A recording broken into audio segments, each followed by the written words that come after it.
예, 안녕하세요.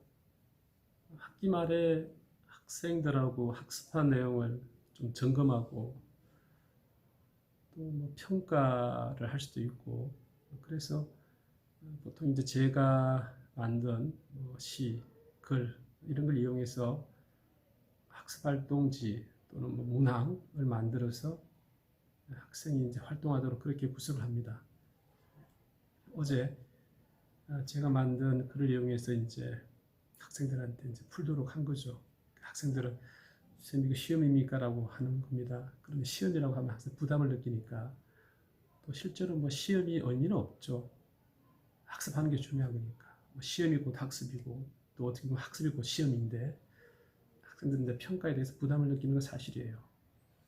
제가 낸 문제 중에서 어떤 문제가 있었냐면 양치기 소년에게 편지를 쓴 글이 있습니다. 물론 제가 쓴 글이지만 밑에는 효영이라는 이제 학생이 쓴 것처럼 효영썸이라고 나와 있는데 양치기 소년에게 쓴 편지니까 양치기 소년이 한 행동에 대해서 나와 있잖아요. 그럼 그런 글을 읽고 양치기 소년의 성격을 이제 파악하는 문제를 맨 먼저 낸 겁니다. 위 글에 나오는 양치기 소년의 성격으로 알맞은 것을 골라보세요. 이런 문제였어요. 1번은 뭐 지혜롭다, 2번은 용기가 있다, 3번은 경솔하다, 4번은 부지런하다, 뭐 이런 정도였습니다. 어렵지 않죠. 쉽게 고를 수 있는 문제인데 의외로 학생들이 답을 못 고르는 겁니다. 왜 그러냐면 제가 이제 가만 다니면서 보니까 학생들이 문제를 푸는 어떤 그런 역량들을 가지고 있잖아요. 그러니까 뭐 답이 아닌 것은 표시를 하잖아요. 그죠? 이렇게 가위표를 하기도 하고. 그런데 동그라미 표를 쉽게 못하는 이유가 경솔하다라는 말을 잘 모르는 겁니다. 경솔하다 뜻을 잘 모르는 거예요.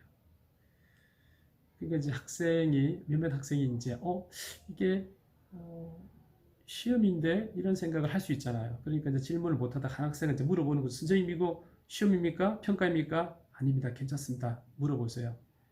물어보는 거죠. 선생님 경솔하다 뜻이 뭐예요? 제가 이야기를 해주는 겁니다.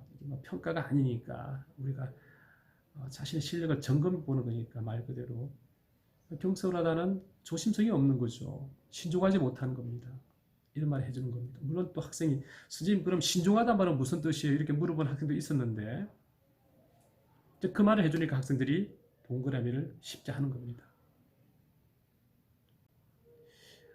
경솔하다는 말을 처음 알게 된 거죠. 뭐 일부 학생은 다 그렇진 않겠지만 여러분 어떻습니까?